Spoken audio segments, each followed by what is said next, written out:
a not-so-secret venue, is there power in a union, and hug those copyrights. Welcome to the Unlimited Supply Podcast, your daily music business TLDR in your ear, powered by Brute Force Research and brought to you by No Disc, helping music technology and finance companies navigate the music industry, and partnered with Digital Music News. It's June 8th, 2026. I'm Lars Murray. It's Monday, where we talk about what happened over the weekend and what is on deck for this week. Over the weekend, well, I'm happy to say that last Thursday night, I wasn't the oldest person playing a gig in Manhattan. Yes, my band, Park Slope Divorce, played along with some of the youngins at 310 Bowery Bar, right across the street from John Varvatos, a.k.a. the former home of CBGB's. But no, somebody who's been around even longer than me was playing a pop-up show in Times Square. That would be Madonna. Madge played a new venue, a secret venue, or maybe a not-so-secret venue called The Square, a multi-purpose high-tech venue that can accommodate free and paid shows, but mostly seems to exist as a vessel for corporate-sponsored events. Madge played on a stage that opened up on Times Square, which apparently you can only do for 15 minutes at a time. Nonetheless, it did make a bit of a splash. Over at Billboard, Ariel King had the story of this not-so-secret venue. Was it Joe Hill or Billy Bragg who said there is power in a union? Well, actually, both of them did write a song with that title, Joe Hill at the beginning of the 20th century, and Billy Bragg toward the end. And now we have a new 21st century test of that proposition. Over at Billboard on Friday, Rachel Scharf reported that the latest entity to test Suno's and Udio's business model is the American Federation of Musicians. But the AFM isn't suing Suno and Udio. Nope, the union is going after Universal Music Group and Warner Music Group for violating their collective bargaining agreements by doing licensing deals with Suno and Udio. Granted, most artists are not union members, but there's still a lot of catalog that involves recordings made by union members. A lot of people in the music industry spend a lot of time not thinking about unions, except maybe when the 11 p.m. overtime clause kicks in at Madison Square Garden, for example. But this is the kind of thing that unions are here to do, and you can expect this litigation to create at least some guardrails for how the actual artists get compensated by the labels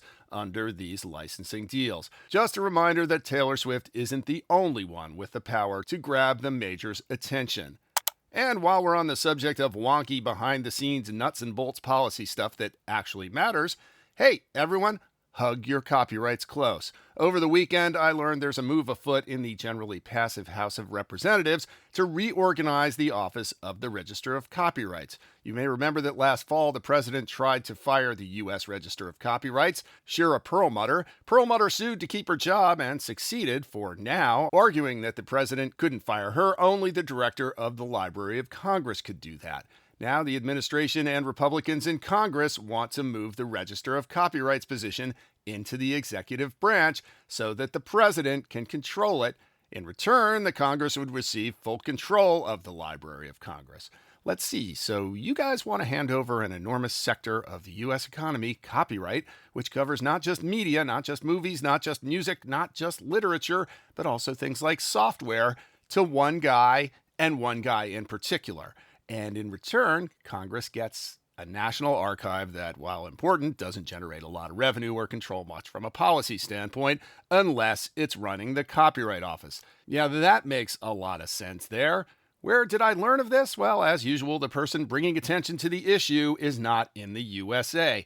Nope, the reporting came not from Billboard, not from Hits, not from any other US-based publication, but from the UK-based music business worldwide. Murray Stassen did the important legwork here of protecting US citizens and businesses from themselves or their leaders. This is low-key, some pretty important stuff, and it's worth a read.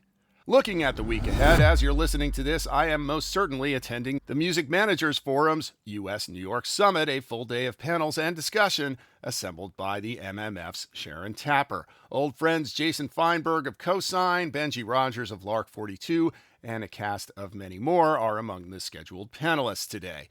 Tomorrow, A2IM Indie Week kicks off. We'll be going around asking people, who are you and why are you here for the third straight year and the first of the post-Richard James Burgess era. I'll see you around, and I'll be looking for updates on just about everything and providing them right here.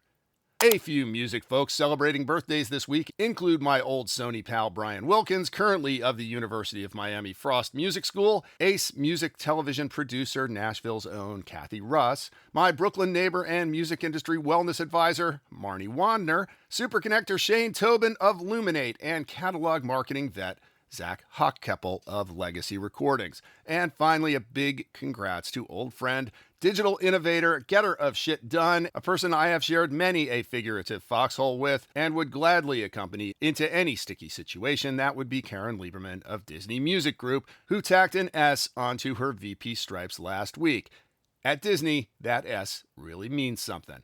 And that's another Monday. Support for Unlimited Supply is provided by you, our listeners. If you want to join the few, the proud, the elite supporters of Unlimited Supply and receive your Unlimited Supply Merit Badge trucker hat as a symbol of your sophistication, there's a link in the show notes and on our website. If you like what you hear, please hit that follow button wherever you get your pods. I live for your praise and encouragement, but it really helps if you share that praise as a rating and or a review on Apple Podcasts, YouTube, or Spotify, and tell a friend or three. And now we're on Substack, if that floats your boat.